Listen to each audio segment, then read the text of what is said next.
Welcome to the Fiscal Physical Podcast. Join us each week as we sit down with the founder of Alchemy Wealth Management and author of Your Fiscal Physical, Ryan Nelson. Tune in to gain valuable insights and practical tips as we simplify complex financial concepts into digestible lessons. From budgeting to retirement planning, this podcast is your go-to resource for mastering financial literacy.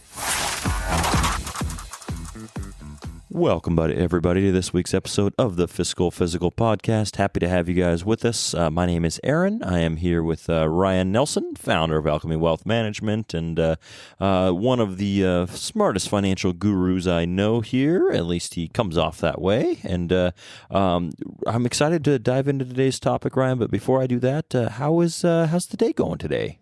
The day's going well. How's your day going? Not too bad, man. Happy to be here. So we're gonna go ahead and jump into this one. I'm excited for this episode because I think it's based off of a really interesting show that I saw. Have you ever seen the show MythBusters? Of course. Awesome. Of course. Cool. I feel like most people have. Oh, it's a great show. It is a great show. Is it still on? Well, I haven't seen it. I don't know. I honestly, I was like, oh, I love that show, and I was like, I probably haven't seen an episode of that in like 10 years. Yeah, like, probably to be honest. more. Like, yeah. And I remember they have all sorts of episodes of like, if you drop a penny off a building, does it like, if it's a really high building, could it kill somebody? Oh, yeah, sure, or, of course. Those different ones about like, what, I can't remember, like there's all sorts of ones that they've done, like as far as that goes. It's one of my wife's favorite shows too, so she really enjoys it. But very interesting. So today we're going to do a little myth busting here, potentially. Okay. So I'm going to ask you some common myths in the financial world, or common, I guess. I don't want to say that maybe they're myths, maybe they're not, because the whole thing about MythBusters is like, is it a myth or is it actually true? So we're going to see if these are actually true or if you're going to debunk them. So you ready to dive in? Let's do it. All right. First one is investing is just like gambling.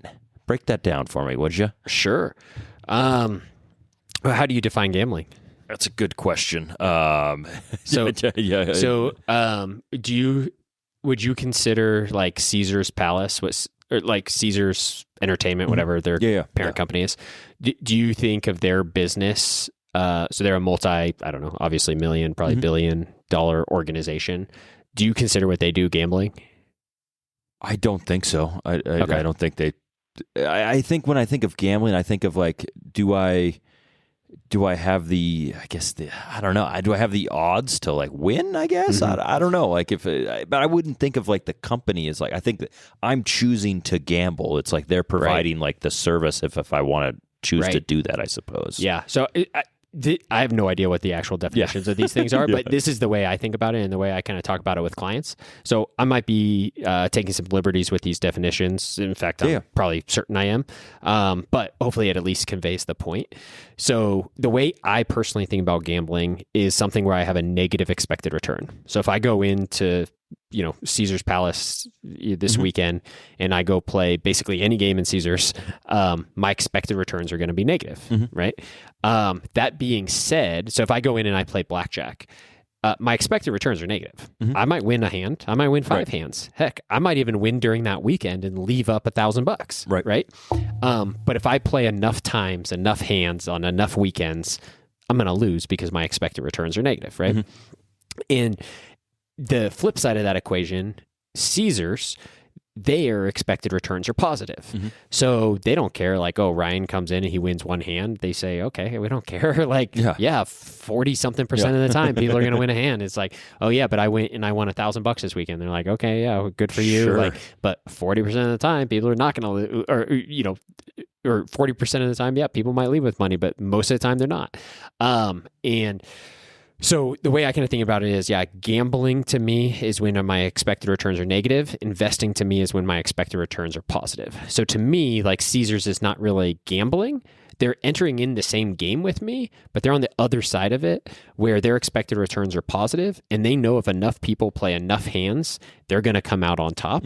And so to me, that's like investing. They're basically investing in us, the fools who are gambling, right? And they're getting positive expected returns. That's why they can build such big buildings and be so profitable, right?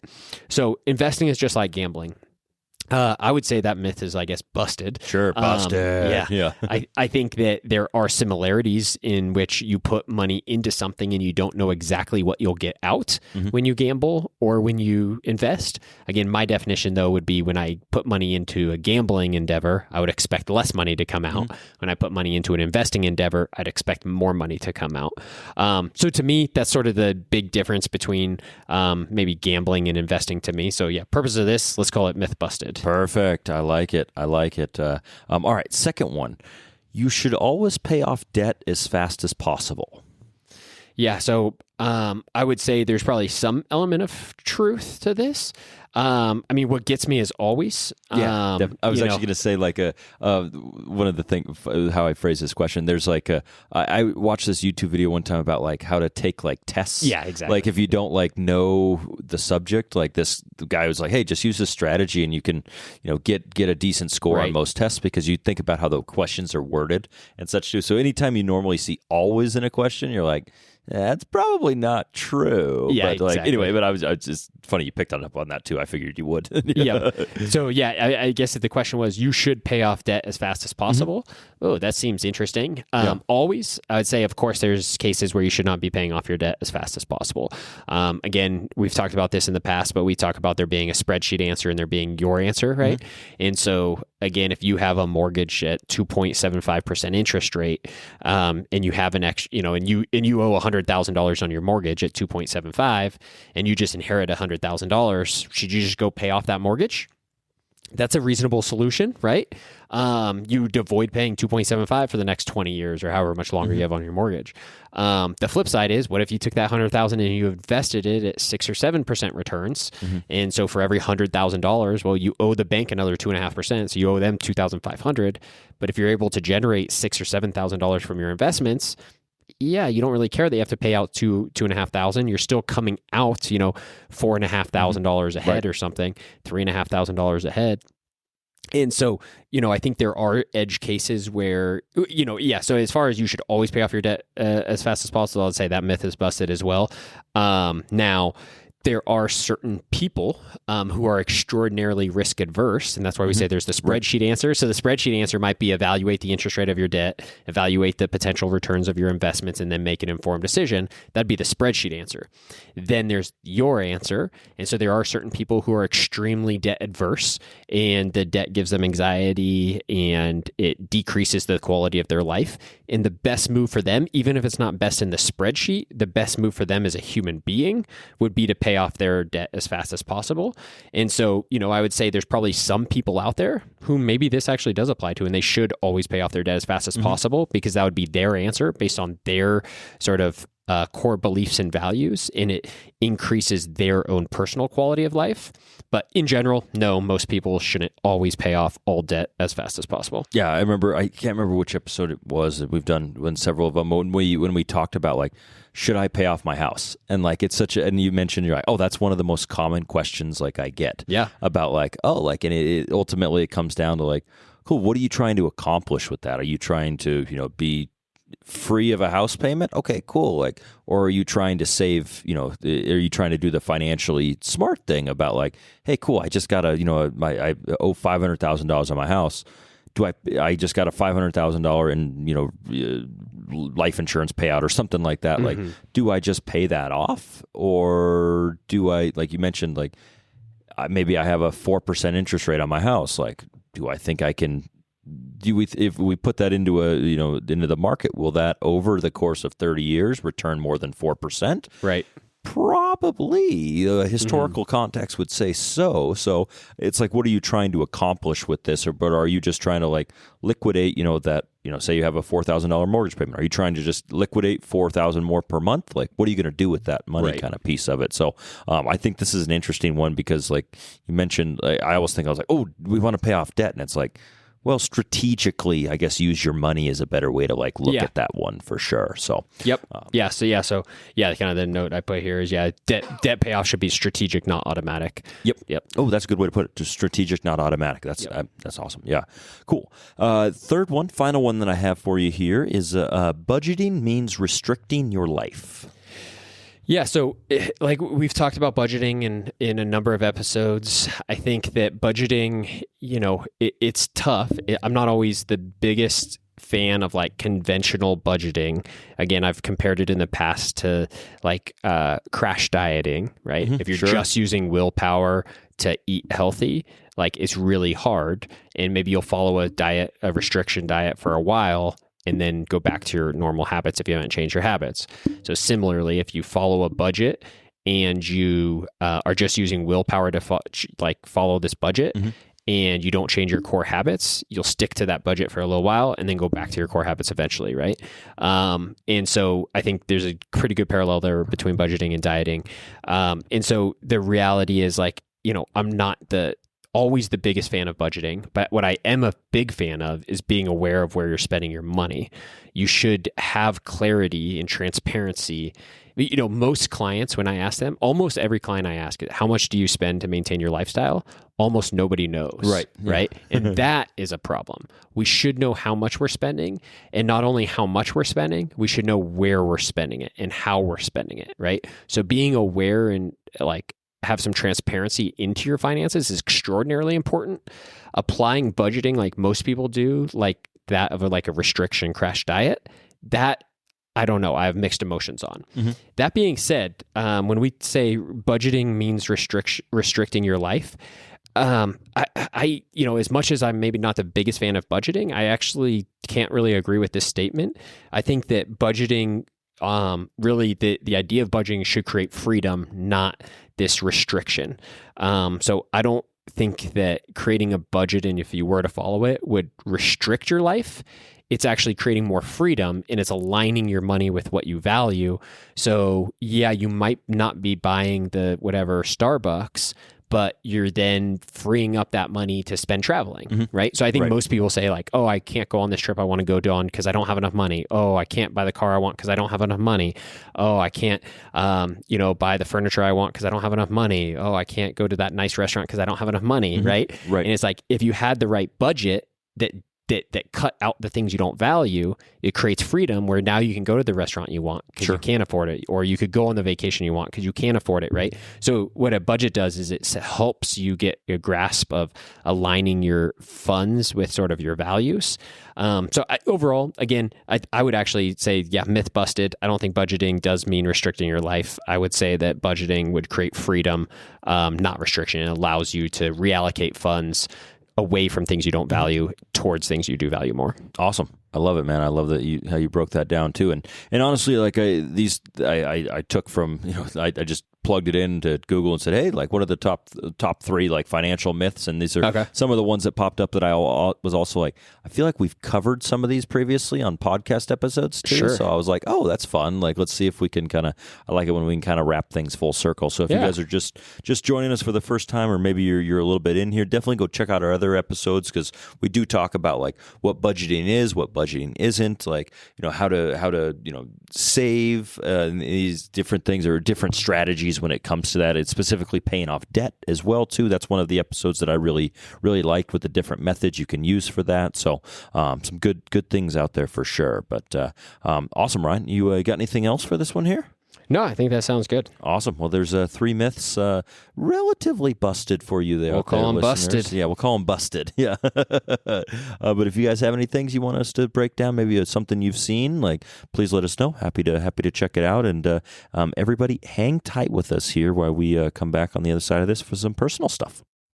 And now, to put the personal in personal finance. Welcome back, everybody. This side of the Fiscal Physical podcast. We've got Ryan still here with us. And Ryan, we're going to dive into this week's question here for you. And I'm really curious what the answer is. And probably something most people can relate to is stress. So I'm going to ask you, and you're pretty, for the most part, at least how you come off, Ryan, you're a pretty laid back, chill guy, it seems like, for the most part. Doesn't seem like a lot bothers you for the most part, but hard to say if that's just a facade you put on there. But I'm curious, what is the most stressed out you have been in your life, and what stresses you out the most? However you want to answer that question there. Yeah, I don't know. I kind of struggled to think of something here. I do think like overall I'm a little more even keeled. I don't have the highest highs and or the lowest lows, or the stressiest stresses, I guess you could say.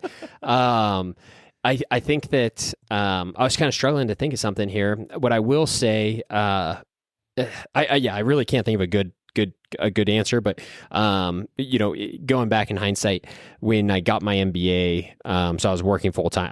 That's when I was still doing engineering, so I was working full time, 8 to 5, and then if I remember right, I think the MBA classes started at 5:30 and went to 10. Is it 10:45? God, that seems so late. Maybe 9:45, 10:40. I don't know. Let's call it just 10 o'clock at night. It must be it must be 9:45. So, you're just showing up to work from 8 to 5 and then driving literally straight to class and staying there until, let's call it 10 o'clock. So you're getting back home at a little after 10 o'clock. Basically just gives you enough time to kind of start the day over. And so not a lot of time to go to the gym or get a run in or do groceries. Yeah. So, I think kind of just doing like a master's degree program full time in person and working full time, there were stresses associated with that for sure. Yeah. What about you? Yeah, it's funny. I also consider myself relatively even keeled, but gosh, I do get I like the highs of life. I really like to celebrate those ones. I'm quite boisterous when it comes to those, but I think about the lows and the stress piece of it, and over my life, and I feel like as I get older, like I'm just like not that big a deal. Like I'm able to kind of just compartmentalize things. I got a plan for that kind of thing with it. But I do think the most stressed I've been is when when my wife gave birth to our son, and like those first 3 months, it was terrible. Like I was always stressed about something, whether it was like, when was the next feeding? When was the next diaper change? Sure.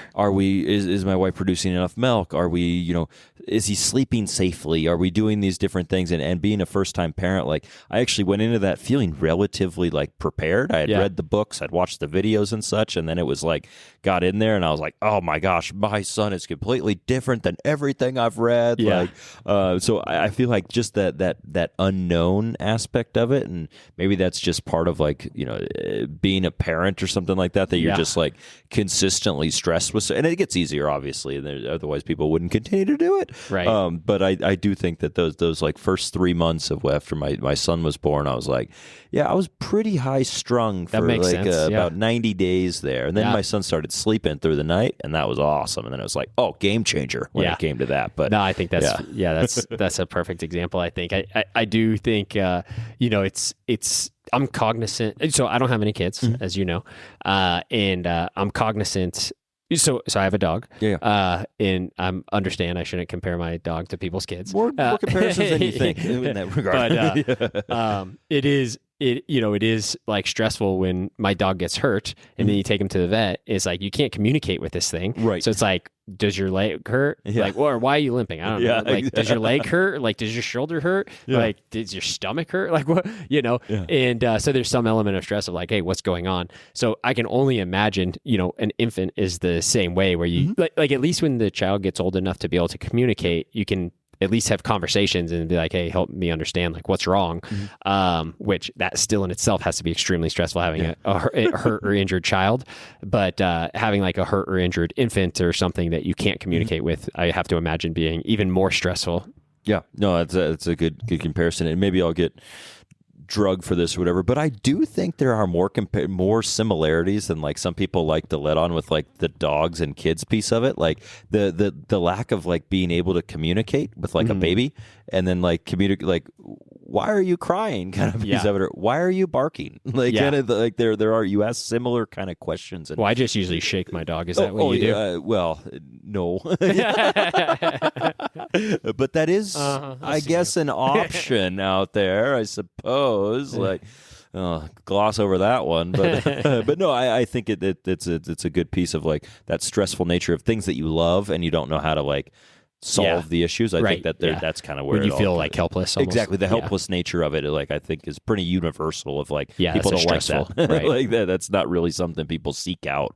For sure, for sure. So awesome. Well, appreciate it, Ryan, as always, checking in. And always a pleasure to hang out with you here, man. And we'll go ahead and close this one down. But before we do, I'd like to hear the listeners' most stressful times. I'm sure we got some fun ones out there, but also love to hear the topics you'd like us to cover. Text us, email us, podcast@alchemywealth.com, and or just let us know next time you see us out and about. So with that in mind, Ryan, that will be it for me, and I'll turn it over to you. As always, stay the course.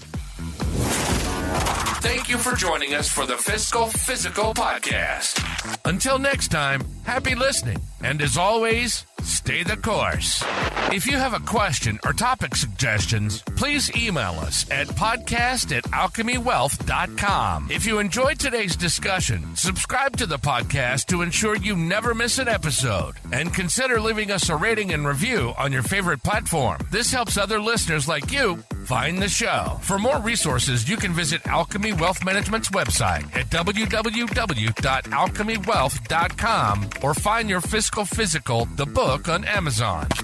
We'd be remiss if we didn't mention that personal finance is just that, personal. Please don't take anything we say as advice. The preceding content is for informational and entertainment purposes only. It's not an offer or a solicitation, nor should it be construed or relied upon for tax, legal, or investment advice. It doesn't consider your personal financial situation or objectives and may not be suitable for you.